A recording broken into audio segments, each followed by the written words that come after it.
Studies have shown that after leaving the shooting range, within 1 week, your skills will diminish 20%. Now, considering the cost of ammo and taking time out of your busy schedule, dry fire practice will not only maintain, but it will drastically improve your skill as a shooter at no cost to you and at your leisure and in the safety of your home.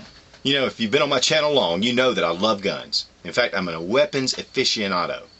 Love to handle pistols, love to grip them, sight picture, remove the magazine, crack the slide. But you know, you may have bought your gun just for self-defense. And you might take it out to the range, and then when it goes in the drawer, it stays in the drawer. When it goes in the safe, it stays in the safe. But familiarity is key. I was involved in martial arts for 25 years. Weaponscraft is a martial art. In fact, muscle memory, familiarity, repetition, it's really key when it comes to a high-stress situation when you may possibly need your firearm. And you want to be proficient at that time. Now, dry fire practice, it's doing everything with the gun without the bang, without the recoil, but more importantly, like I said, without the bucks. Now, I can't stress this enough that safety is super important. When you're handling firearms of any sort, you need to be very aware of where you're pointing the rifle or pistol, and you need to be very careful. With dry fire, you're firing a gun that, and actually working the mechanism without live ammunition, but you've got to make sure that there is no live ammunition. Check and recheck. In fact, there are a lot of different companies that make snap caps, which this is a one by Pachmayr that I've had for a number of years, and it just fits in the magazine like this and actually feeds into the gun. This actually helps to protect the firing pin, but it also lets me know that that's a dummy round in there.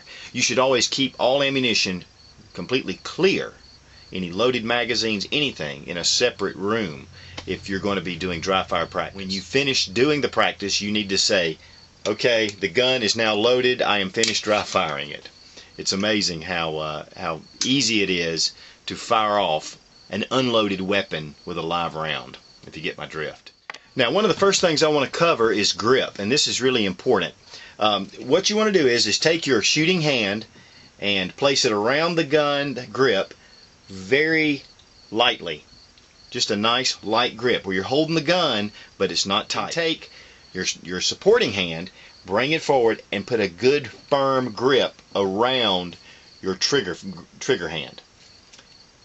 This way, if you have a light grip here, it doesn't take away from the sensitivity of your trigger finger. What you want to do is when you put your finger in the trigger, you want to manipulate it with just the tip pad, that front pad, just the tip. That way you have the most control. Just the tip.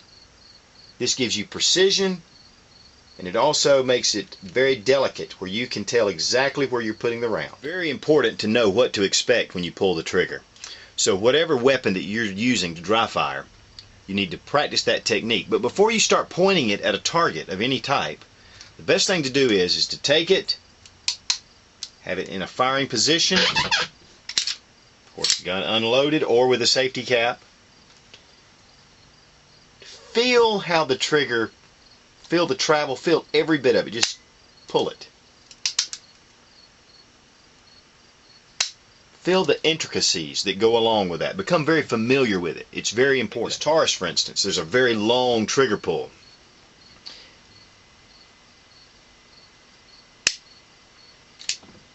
And as you noticed, it comes all the way back before it actually manipulates that trigger. So I need to know that before I go to the range or before I really need it in a bad situation, that I'm going to have to keep pulling and pulling, and then by the time you get it back, you're kind of going, ugh. If you know this already, you're halfway there. This Glock Model 30,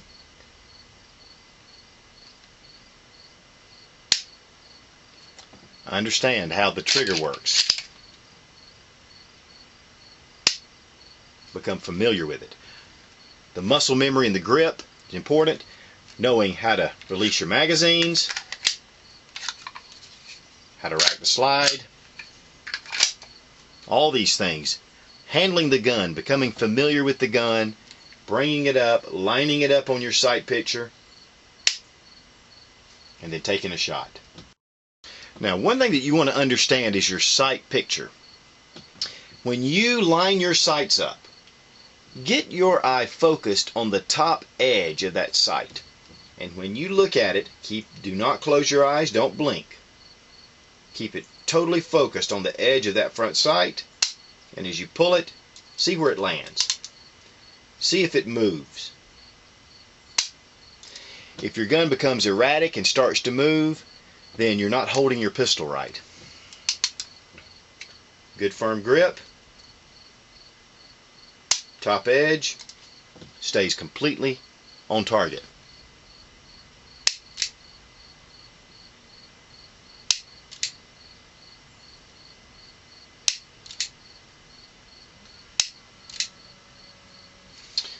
You know, it's very important to just be very familiar with your gun, knowing how it functions, how it manipulates.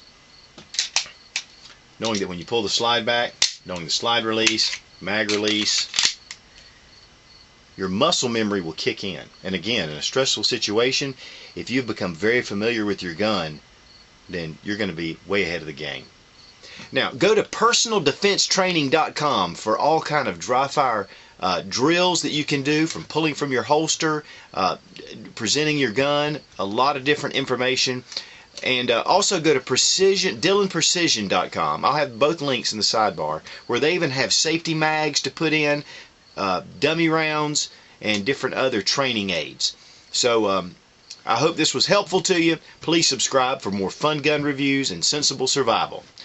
God bless America. Long live the Republic.